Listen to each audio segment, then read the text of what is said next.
Hi, I'm Ray. And I'm Saren. We're your Spider Baby hosts from To Know Her Is to Fear Her, a Spider-Woman podcast, as well as proud members of the collective. You're listening to Capes and Lunatics Sidekicks. Enjoy the show! Hi, this is Phil, and I'm here to tell you all about the Capes and Lunatics Patreon. Don't miss out on our comic book creator interviews, including our monthly Chichester chats with comic book legend D.G. Chichester, superhero movie brackets in our search for the worst comic book movie of all time, and many, many more specials, all completely uncensored. Access starts for $3 a month, full video when you pledge $5 a month. Check out the link in our show notes or go to patreon.com/capesandlunatics. Hope to see you there. This is Luke of Perich, and you're listening to the Capes and Lunatics Sidekicks podcast. Hey, who ordered some loud justice? Busty Justice. Hey-oh! Wonder who ordered it. It was Ray.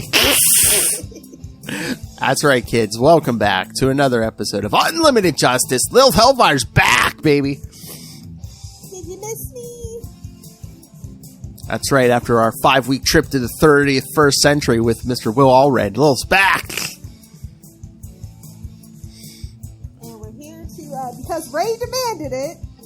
Because our highest paying patron demanded it. Yeah, if you want your request catered and tended to, become a patron elite. Exactly, man. We're pandering to Ray. Justin was all over September, so might even get some wrestle in there, so. Yes, patronage has its advantages, kids. All right, so this time we are talking the Black Canary miniseries from 1991. Oh, when times were simpler. Yes, this was around the time because he shows up for 2 seconds, like the micro Green Arrow run. Yeah, but the older I get, the less I like it. Oh, really? It's like, ooh, it's rated M for mature. Now it's just like, did it really need to be?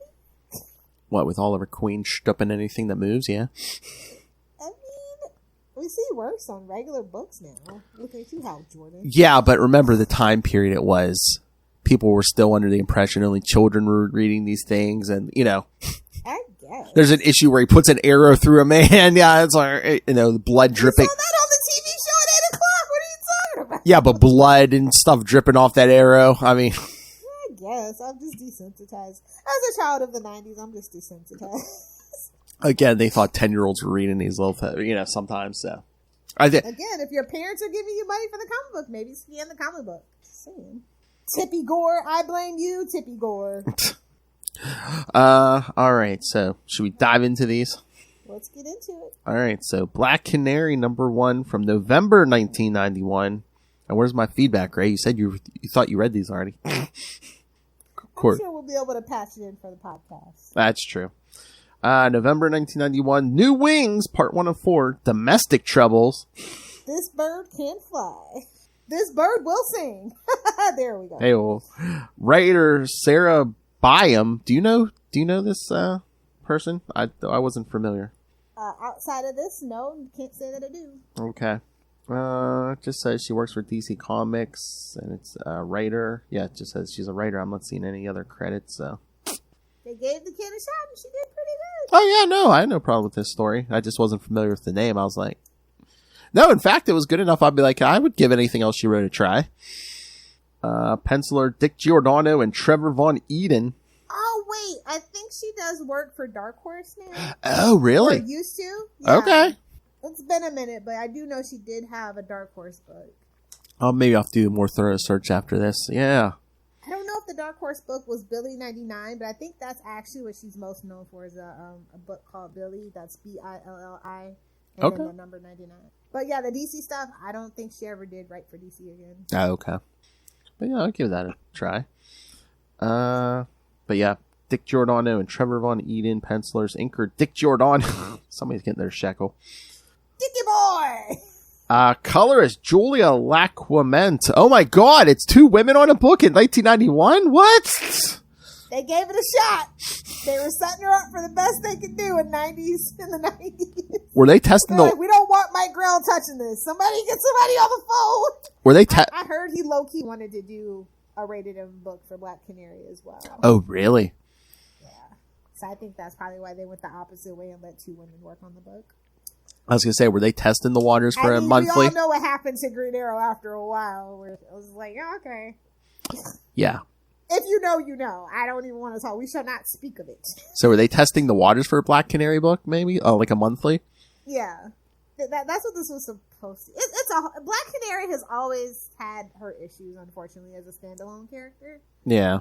Because that backstory is a little convoluted, and I'm glad that we kind of and like it doesn't exist. And every crisis kind of messes with it more. Yeah, it's like her and Superboy. Yeah, yeah. But I still love her nonetheless. Yes, her imperfections are what makes her perfect for me. And again, at this point, she was the Black Canary number 2. Her mother was the original.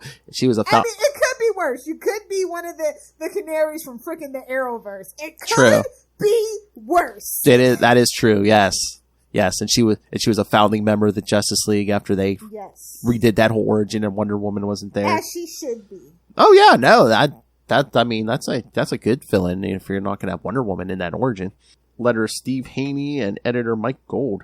All right, so Gan Duke Nagayan is an outspoken talk radio host. One night on the streets of Seattle, he interrupts a drug deal and winds up in a fight. Afterward, the dealer makes contact with his neo-Nazi boss, and they make plans to have Duke killed. Nearby at the Sherwood Florist, every time the sound of the fight wakes Dinah Lance from her sleep. She decides to do some training to work out her annoyances. Well, she was hitting a punching bag. What do you want? She's thinking of Oliver. You son of a bitch! Oh my. If you know, you know. After having calculated the florist's expenses, Dinah discovers that her unemployed boyfriend, Oliver Queen's miscellaneous spending has created a huge deficit for them both. Told you. I told you. Lilith is like, I hear you preach, sister. A lot of women are like, yep. She had apparently fallen asleep at her desk when she is awakened by a stray arrow that just misses her head. Oliver is outside testing an arrow, that's what we'll call it. Wow! Is outside. Oliver's kind of a mess, so I'm just saying that's a euphemism. I'm just letting y'all know. Oh my. Oliver's outside testing a new and expensive bow and accidentally loosed an arrow through the door into her office. Dinah's enraged, both by his antics and his spending. In her frustration, she rejects Oliver's offer of hot sex and leaves him alone to deal with their financial woes and heads off to the mountains by herself. I reject that energy, first of all. What energy would that be, Lilith Hellfire? A bum-ass man. I reject that energy. First date, kids. You want to date Lilith Hellfire, you need to bring your tax. Have a Roth IRA and some savings. 401k, to your tax records, proof of employment. Some stocks, some bonds, some CDs, and I don't mean music. Oh! Oh my. Contrary to popular belief, I'm a very responsible adult. I got 4 kids to feed after all. I mean, the only size Lilith is worried about, gentlemen, is your bank account. It's got to be at least slightly bigger than mine. Hey-oh! Oh my. Oh damn. No wonder you end up alone so much. You're high standards. You gotta have a lot of money. You gotta be well hung. It's like, Jesus, Lilith. Like I said, pick one. It's a formula. You gotta remember, back in 2018, I went on literally 300 first dates, and I have the formula down to a science. So yeah, it's a formula. I have to apply it like I'm an actuary to see if it's gonna, if you say Hulk can beat Superman, you have to meet it. I'm gonna ask you some follow-up questions. Oh my God, we need a picture of that board for Salty and Petty social media when that goes up. Please believe I'll have that ready. I actually just ordered a rolling glass whiteboard for my new place. Oh my god. So yeah, we could definitely get like a like string and like cards all over the place. She's building a nuclear reactor down there. Oh my god. Oh my god, that has to be an episode. It's like Lilith Hellfire's tips for modern dating. Yes, of course. All right, kids. So yes, here. So far, yes, well hung, lots of money, clean. Most love dogs, obviously. Yes. Obviously. Anyway, I didn't know what can of worms I was opening up when I suggested these issues. All right. Dinah and her guide, Auntie Wren, who has given her the annoying nickname of Noisy Crow.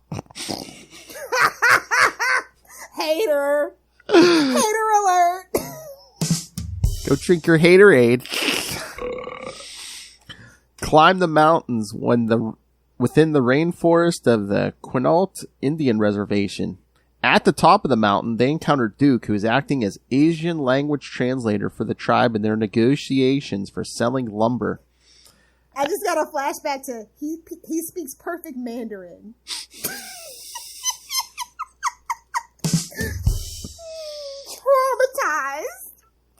Traumatized. I'm just thinking about the Arrow show. I'm telling you, Arrow is the gift that keeps on giving. I thought nothing could top Smallville with my obsessive nitpicks. I'm just thinking of all of Lilith Hellfire's negotiations about lumber. Afterwards, definitely got to be pre-treated. If you know, you know. Wow!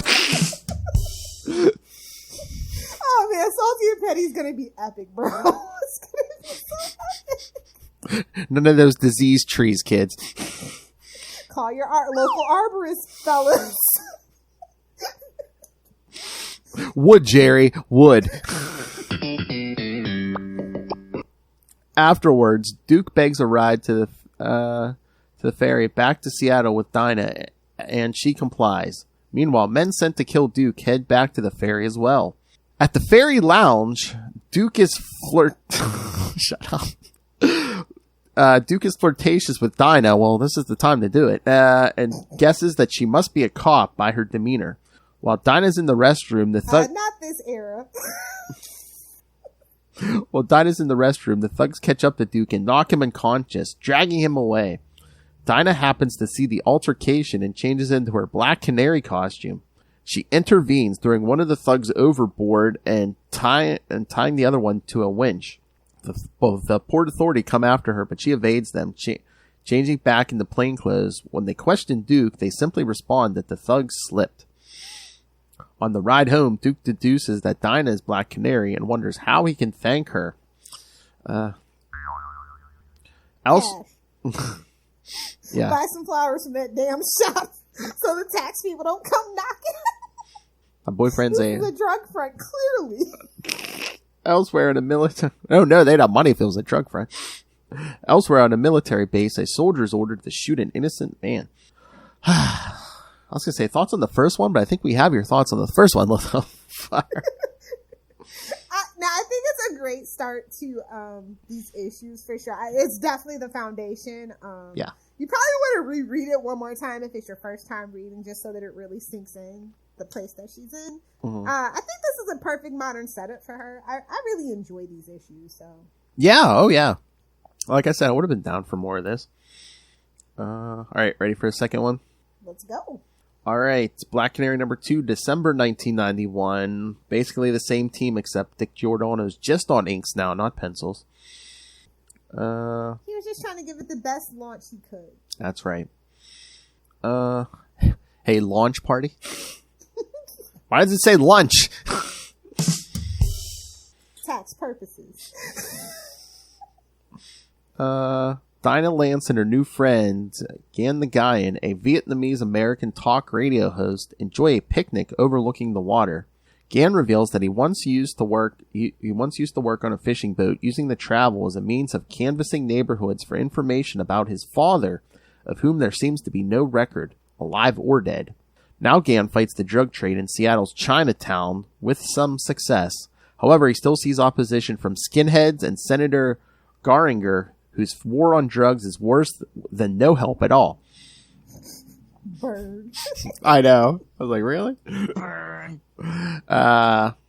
Elsewhere, a young man named Chad Brennan, the son of a military sergeant, attempts to learn to fire a rifle, but his heart's not in it, and his father is disgusted. They are interrupted by Lauren Garinger Jr., the son of the senator, who arranges to have Chad's father kill Gann. Later, Gann has an interview for his radio station with Senator Garinger, taking the politician to task for his ineffective drug legislation. He cites the lack of... like in real life. A war, you say? This yeah, is right. why they didn't like the politics of this book. DC was like, oh, too hot. 1991, too hot. He cites the lack of treatment and failure to make attempts to bridge language gaps between Asian or Spanish language-speaking constituents and the government. When Gann makes a pointed remark, one of the senator's security people shuts off the microphones, but the senator is convinced that nobody's listening to the broadcast in the first place. Of course, Dinah is listening. Dinah heads... Not only does she have a lovely voice, she has eagle ear hearing as well. Oh, nice. Dinah heads to the library and checks the newspaper records until she finds a headline showing that the Lorraine Garinger Jr. was involved in a drug bust. With this detective work. Yes. Your cap, Ray. Put a feather in your cap. Private detective. With this information, she visits... I'm surprised they never did, like, between this point and now, like, they never did, like, it's just like a solo... It would have been better than the Rockstar era. I agree. But no, it's just like a solo Black Canary TV show. It's like, you know, attractive woman, private detective. You tell me you can't sell that to a network?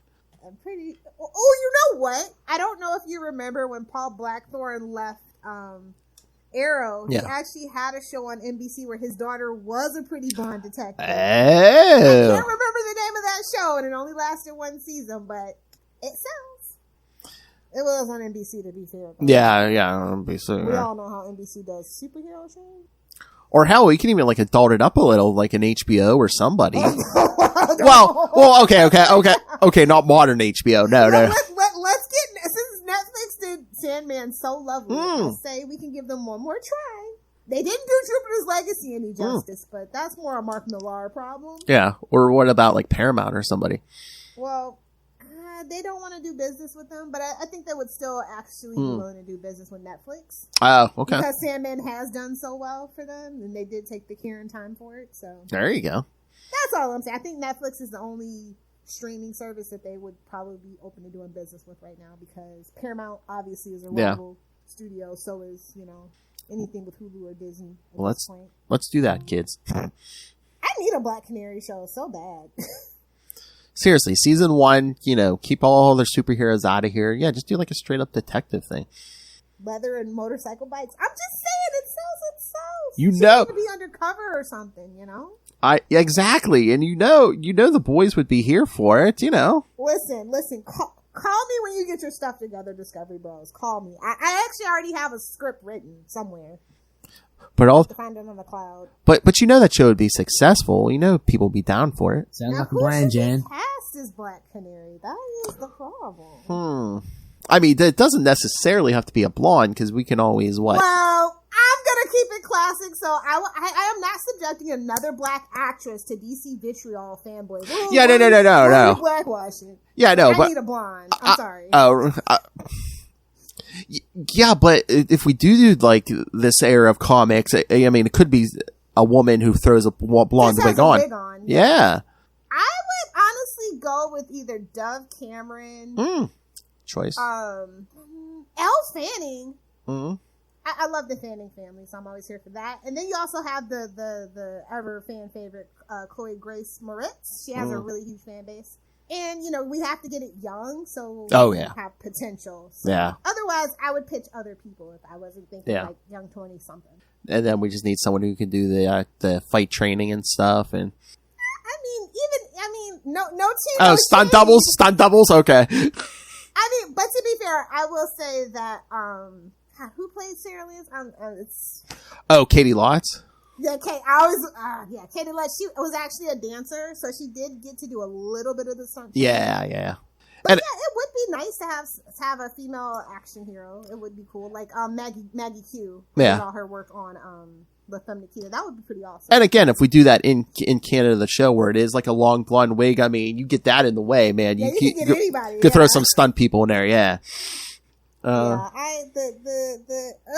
mean, Black Canary has it worse than Wonder Woman, honestly. Yeah, but again, she's not as much of a household name as Wonder Woman either.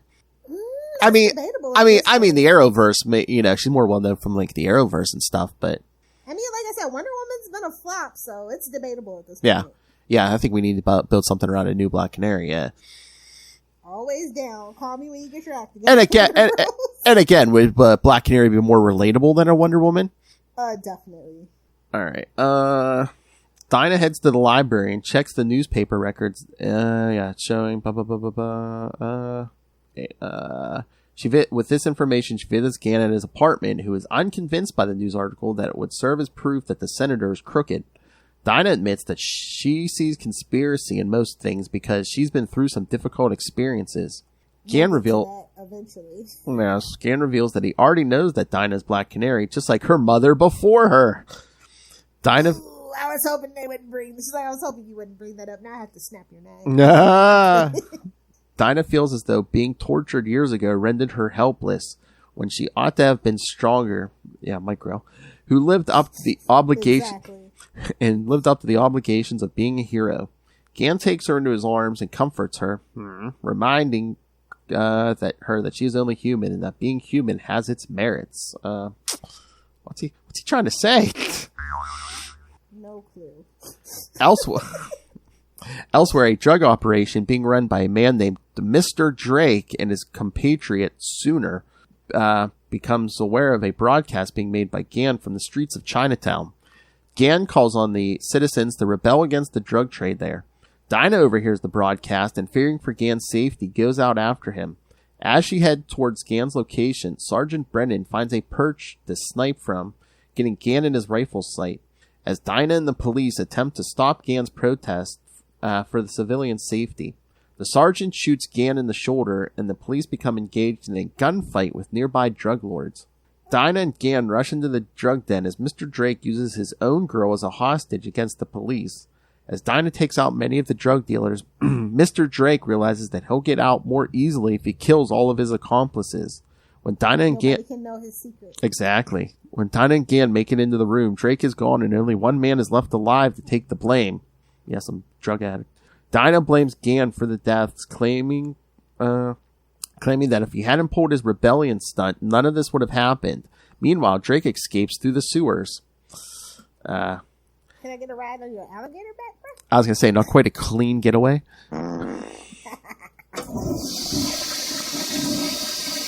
As Gann leaves the building, Sergeant Brennan sees him through binoculars and, realizing that he failed, escapes. Dinah overhears the remaining dealer mention that there was a sniper in a tree somewhere and follows up. She finds the tree and a single shell casing nearby. All right, thoughts on 2? Well, that escalated quickly. Uh-huh. That's what I'm saying. Like, it's so good. Like, modern comics could never, bro. This would be like a 2-parter. Yeah, this would be, I was going to say, not in 4 issues, they're not going to do this. No. 6 to 12. Yeah, I'm just talking about this particular issue would have been broken into 2. Oh, yeah. Oh, please, depend on who writes this, Bendis. That conversation in the apartment would have taken 1 issue.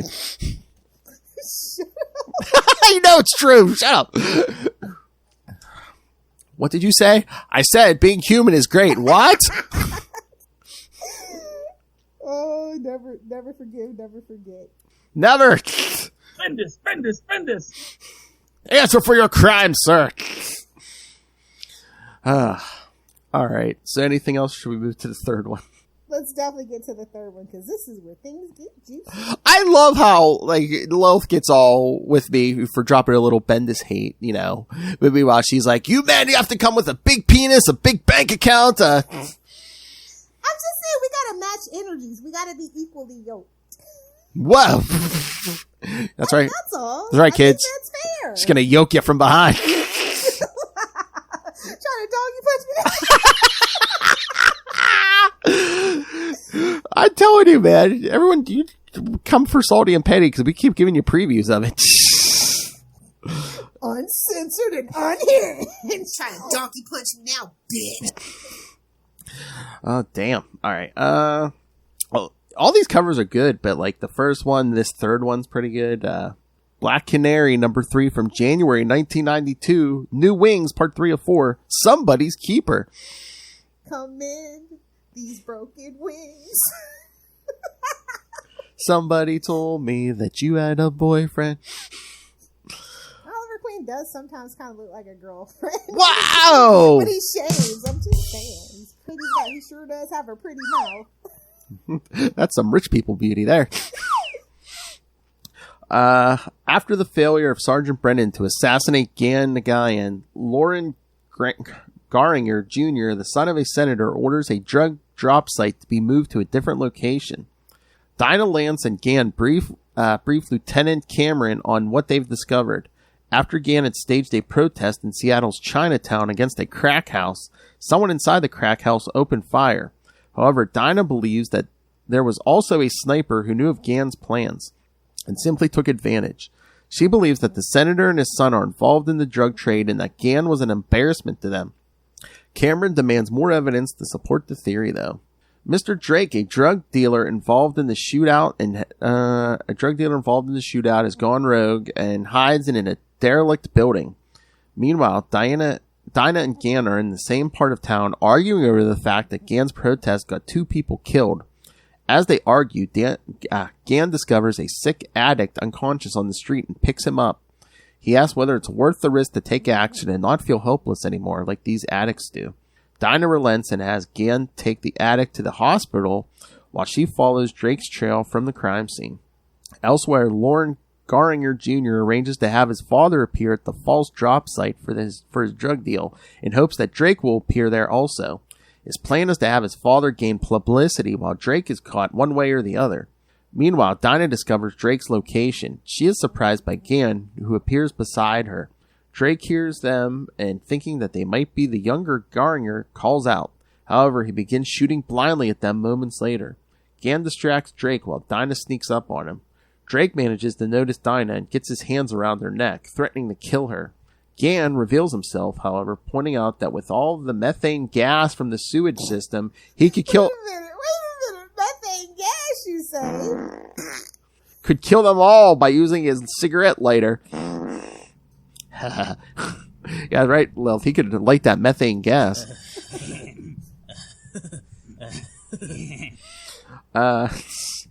Salty and petty kids. But he could kill them all by using a cigarette lighter. He offers Drake the choice to either come peacefully or die in an explosion. Come with me if you want to live. Drake makes as if he's going to release Dinah, but pulls his gun on Gan. His magazine, however, is empty, and Dinah knocks him flat. Now we know what we say. Don't pull it out unless you're ready to use it. That's true of penises and guns. Well, don't pull it out unless you're going to use it. That's true for guns and penises. We tried, but it jammed a little Hellfire. Gotta take better care of your equipment, bro. That's Gotta right. lubricate it. Gotta clean it a couple times a week, kids. Exactly. Hey-oh. Dinah has Drake lead them to more evidence before they appear at the supposed drop-off site beside Senator Garinger and Lieutenant Cameron. However, seconds after Dinah introduces Drake as their prize witness, Sergeant Brennan shoots him through the head. He then escapes. Like a hole in the head. Ayo!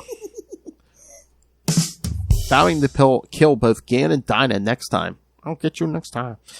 Dinah and Gan investigate the tanker and she picks up a lead on the real drop-off point. Dinah reveals that there is a white supremacist camp somewhere near Gray's Harbor, which could potentially provide a link between the Garingers and the drug trade. She leaves Gan outside the camp and attempts to break in, but as she cracks a padlock, she is interrupted by some thugs who have captured Gan. So, thoughts? We could have wasted everybody, but, you know. Well, tried when he pulled that gun out. Mr. Drake. Be like, just be like freaking Deadpool. Every villain dies. No repeats unless you're Taskmaster. I'm just saying. Speaking of, we're getting a new Deadpool #1 soon. I know. He's showing up everywhere, so clearly that means he's getting an ongoing. Don't call it a comeback. Call it a refresh. Is that the new plan with Harley? We're going to go the Deadpool route, you know, cool off for a couple months, maybe a year, and then come back guns a-blazing. The show is doing so good, and it's so different from the comic book. They don't need the comic book to sell the merch. No. They don't. And I mean, like I said, the numbers have been going down, clearly because you see them burning them off. Yeah. Every week. When's the last time you saw that? You know what I mean? Yeah, no, they've done 4 in a row now, I think. Yeah. Yeah. And then I think there's another one this coming week, too, because I think my guy at the store said, oh, here, I see another one, the next one on my list. I'm like, oh, jeez. So they are burning them off. So I would be okay with just the show being the only Harley thing out. That's all we need. Well, if they want a successful comic, do they need to give her a break, and then when she does come back, her and Ivy are a thing on the show? Or I think that Ivy and Harley in the comic book was too divisive as a couple. Yeah. Where on the show, it makes sense, but they didn't really develop it enough in the book. And I don't think that they want to go back and forth. I think they just want to have Harley either single or maybe try to get with Catwoman. I don't know, which I'm kind of shipping. If we're not going to reboot the book back to basics, I would be okay with that. And if you want to be closer to the TV show, maybe just do a series of miniseries and have them all black. And the thing about it is that Eat Man Kill Tour book did not do well either. But yeah, don't have it based on the TV, but have it close. And I'm just saying, do them all as Black Label books. Yeah, the Harley would benefit from Black. You got Black Label. We know that it sold because White Knight sold. That one White Knight that was about her in the White Knight universe. It sold pretty good. So yeah, so, you got Black Label. Yeah, that's the character it would work for, Harley. And Joker. Because I don't want to see another mainstream Joker book. I put it on Black Label. Would it be going too far if you got nudity in a Harley Quinn book?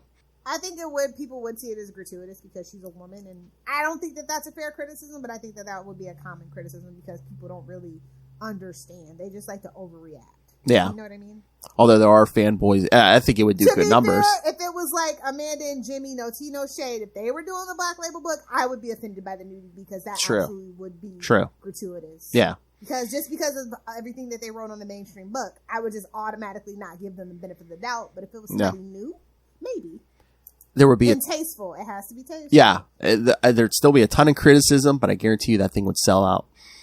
I mean, if she can rape Nightwing in a cartoon, she can get nude. She can get naked. Yeah. Exactly. All right. Let's wrap this thing up. Black Canary number 4 from February 1992. New Wings Part 4. Just say thank you. Oh, it's the end of a Lilith Hellfire date. Just say thank you and get out. Be glad you got out of here with your life. A tanker smuggling a particularly sturdy brand of suitcase full of cocaine uploads its cargo into the ocean where the suitcase's specific gravity keeps them floating 3 feet below the surface. Seems like, this era of Green Arrow and stuff, they're doing a lot of the drug trade, but I don't know. Everyone loves cocaine. Okay. Well, how else are they supposed to be grounded and gritty? I guess, and it is in Seattle. Oh, yeah. Where, it's a lot of, harbors and easy to just put your drugs on a boat and kind of... Yeah. And plus, it is the 90s. That is a real epidemic that's going on right. And that's the Northwest. Everyone's a lot of people are just Pacific thinking Northwest. Yeah, right. And people are a lot of people, especially in that era, were thinking, oh yeah, drugs are only coming through the southern border. The gag is really it's just marijuana. That's the gag. But I guess they didn't know that, so it's fine. Well, that's the thing though too. Okay, it's more of a Florida I-75 I-4 corridor kind of thing. But say hello to my. You got to do research. Yeah, so. Yeah. Again, I need Green Arrow in Miami. Oh, got the green in the swamps. Why the hell not? Hell yeah! Oh my God! Again, DC, when you get your act together, call me. I have a script. There you go. How about Green Arrow, Black Canary in Miami? Ooh, I'd be down for that. Hey, well, yes. Oh my God! Arrow boat everywhere. This isn't Dexter. Miami Vice. Elsewhere, Black Canary watches as her friend Guyan is attacked by white supremacists As a distraction, she sets fire to an open suitcase of money, giving them both, she and Gan, an opportunity to escape. Who is she, the Joker? My money was on the bottom? What? We need the money. Gimme. She's been like, that would have paid a lot of bills. She forces Gan to escape across a river because his ethnicity puts him at an increased risk if they catch him. But then she uses him as bait for a trap, and together they capture one of their pursuers. Gan nearly kills him in anger, but eventually they leave him alone.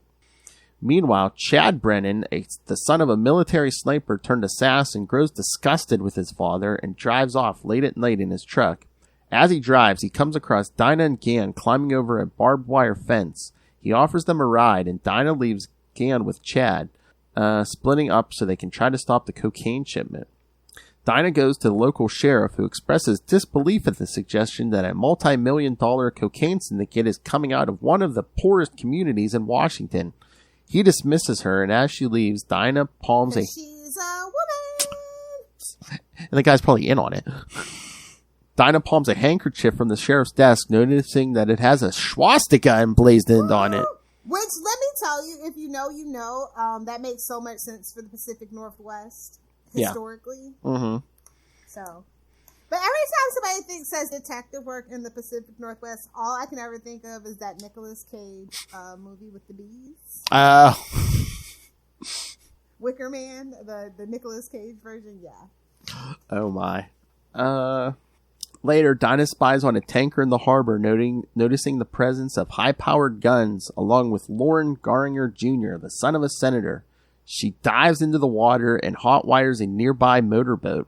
She then adjusts her costume to appear more feminine and attractive. Did someone say motorboat? Hey-oh! Whoa! What do we say? What do we say, Lilith Hellfire? Are you giving or receiving? Jeez. Either way. Oh, hey-oh! Well, she did DJ in strip clubs, kids. But unlike Charlie Esser, I don't swing around on poles. Oh, hey, oh, no, you're motorboating in the sky. Exactly. As a customer, no. Show me a pole and I'll dance on it. Jeez. I'm uncancelable. It's my favorite drop, bro. But yeah, she adjusts her costume and drives the boat away. Chad takes Gan to the Quinault Indian Reservation, revealing that the daughter of Ren Cole, a mutual acquaintance, is his girlfriend. Chad's girlfriend suggests that Garinger's people might be dropping their cargo in the Quinault's waters because the reserve doesn't have much of a police force. Gan and Chad make plans to create one. Dinah uses her boat and physical features to attract the attention of the drug smugglers. Feigning a boat crash, Sergeant Brennan fishes her out and they take her on board. She pretends to be unconscious as the smugglers lock her in a room below. Immediately, she springs into action, knocking out a guard and stealing a gun. She then knocks out the navigator, taking control of the steering wheel. No wonder Ray read this one. Her costume's even skimpier than usual. Meanwhile, on a boat in Quinault waters, Gan watches as a helicopter carrying Senator Garinger flies overhead. He comments that he believes the senator doesn't know about his son's involvement in the drug operation, and he otherwise cannot afford not to be involved in this bust. Dinah makes a mayday call from the smuggler's boat, but she is soon attacked. She knocks out her attacker and uses him as a hostage to get outside. However, Chad and the Coast Guard have already arrived, placing all of the boat's passengers under arrest. Sergeant Brennan attempts to fire on them, but Dinah intervenes. Brennan nearly kills her, but Chad yells for him to stop, shooting his own father. As the sun sets, Gan and Dinah go over the case, worrying about Chad after killing his own father. They decide that eventually he'll be okay, like most other people. You're a super villain. And if you're looking for continuity, kids, Black Canary next appears in Green Arrow number 59. So, thoughts, Lilith Hellfire? Solid. This run's sturdy, bro. I don't yes. know what to tell you. Just like its main character. Yes, sir. Yes, ma'am. I don't know. They really captured everything that I like about Black Canary. So yes, she's self-sufficient. You know what I mean? Exactly. Take care of herself. she still has some insecurities, and I do like that she's a legacy character, so always in the back of your mind, you know that she's kind of carrying that in her head. And you probably should read a little bit of that Mike Grill to kind of, if you're brand new to Black Canary, to understand what they kind of mentioned and glossed over about. Mm-hmm. Oh, yeah. I mean, you don't have to, but like if you really want to know. What, the longbow hunters? Yeah. Yep. I mean, like, I've never really been a fan. It's okay. Yeah, like if you want like a more. Like, I'm not a fan of year one either. Like that's just such a drastic change to the Green Arrow legacy, and that affects anything that kind of affects Black Canary negatively. Obviously, I'm never happy about. Yeah, but if you want like a more realistic take, the Grell run, it's much more grounded. You know, street level. So if that's what you're looking for, and that's why she's street level here as well. Yeah, but she's always kind of been street level. She cares about the people and stuff, and. You know, I think that's probably why I love that take of Young Justice, where she's like the counselor and stuff. Yes. She's very observant and she's empathetic and all those things. Mm-hmm. That's another good take if you haven't seen Young Justice yet. Even in the Justice League Unlimited, very comedic. Mm-hmm. Love all of her appearances in Unlimited Justice. Yeah, well, like even like modern, I mean, whether it's the comics or, you know, any of the shows, it's like, I think modern times, like, Black Canary is like more relatable, more easy to approach probably than Wonder Woman. Yeah. For people. Wonder Woman's lost her way. Black Canary just gets ignored and disrespected. It's a difference. Yes.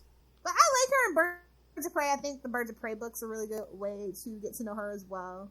Yes. Even that new 52 Birds of Prey is pretty damn good. Like, I'm not gonna hold you. Like, that Ra's al Ghul storyline's pretty awesome. Oh, yeah. Like, that's like, I was so shook in New 52. I'm like, wait, Birds of Prey is good in New 52? So is Green Arrow and Aquaman. Like, I'll say, like, the major characters, like Batman, Superman, Wonder Woman, even Flash, kind of suffered a little bit during New 52. But the other characters that really came out of that, I was shocked. Yeah. I know I give New 52 just absolute grief, rightly so, but, like, some good things did come out of New 52. They just didn't carry over to Rebirth, unfortunately. Like, I don't like that Rockstar storyline. I hate that. Oh, yeah. Yeah, the one we covered. Yeah. As it was coming out. Yeah. Yeah. And then they kind of like put that in the movie, so that kind of pissed me off too. But like, it's kind of funny because anytime they do like, you know, you remember like, what was that? The Gotham pinup Funkos and stuff. She was like, oh yeah, the singer. And I was like, oh, can we stop leaning into that? She has sonic powers, love. Of destruction. Exactly. They're for destruction.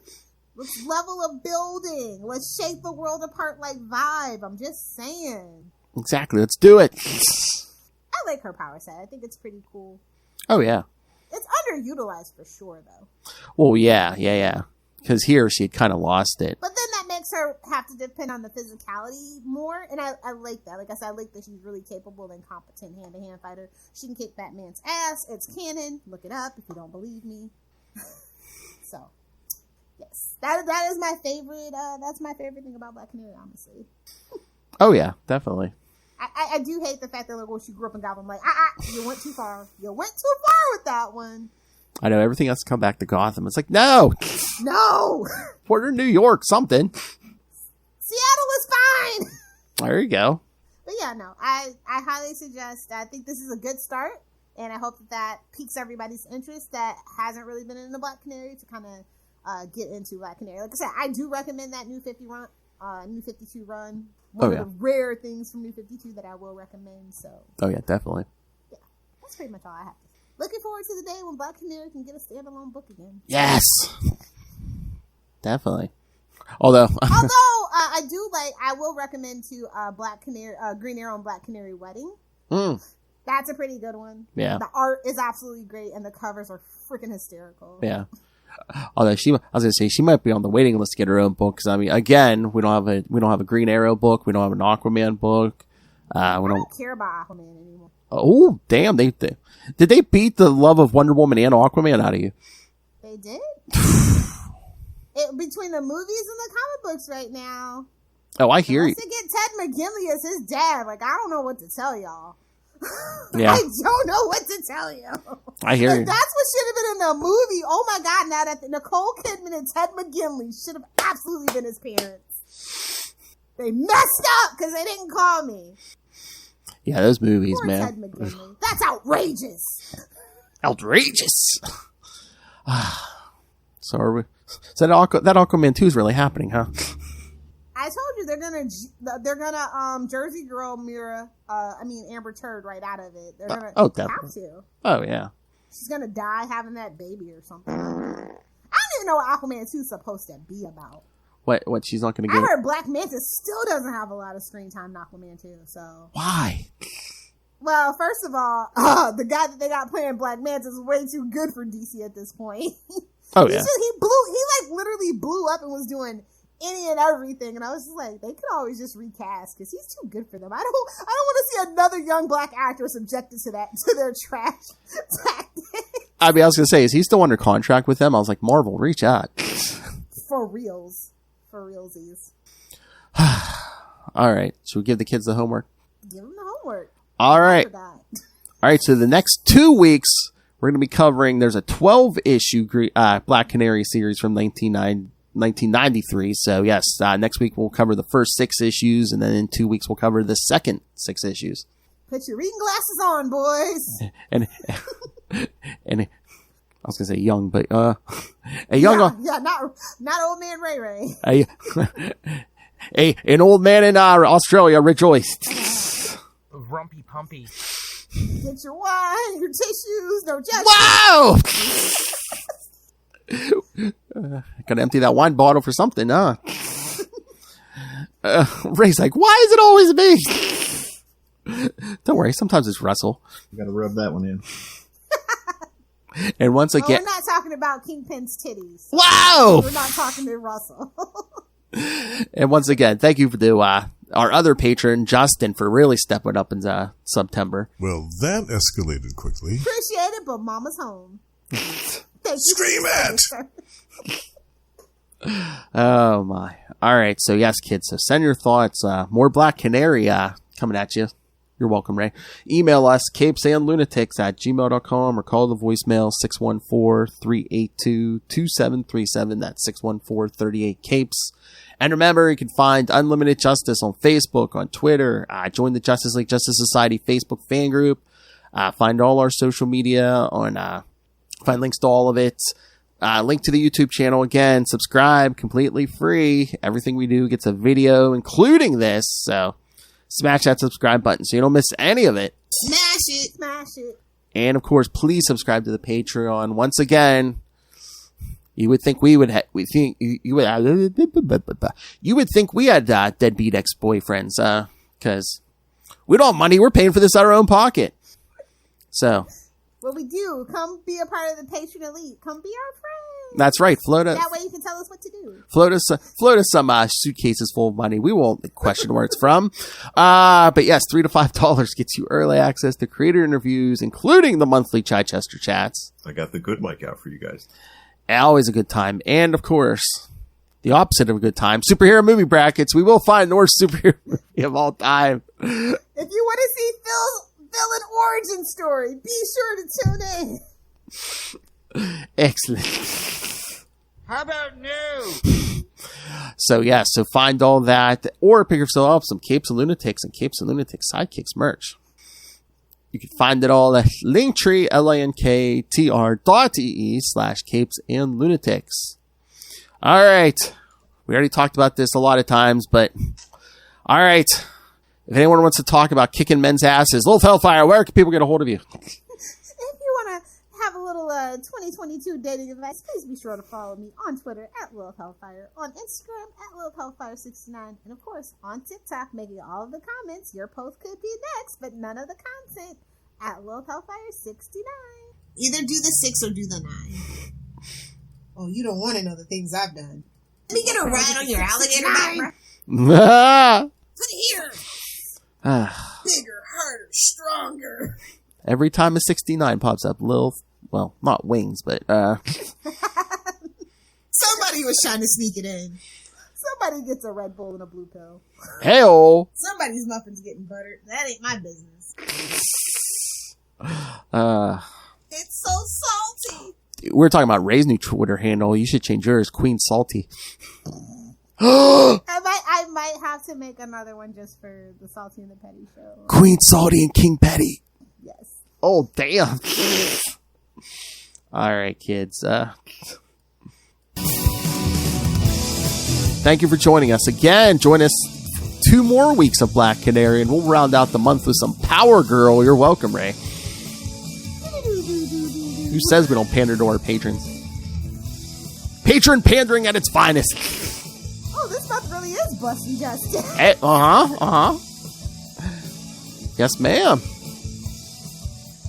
October, give him the O-face. Boobtober. October, give him the O-face. But until the next time, get yourself some justice. Unlimited justice. Busty justice. Right in the face. I hope not. This is a She-Hulk.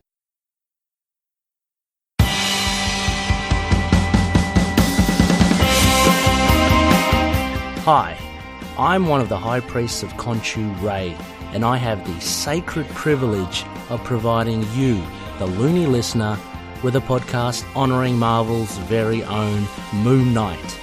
So join me and a host of others at Into the Night, a Moon Knight podcast. Follow us on Facebook, Twitter and Instagram, or support the show by becoming a Patreon member. Into the Night, a Moon Knight podcast. It's time to get your Khonshu on.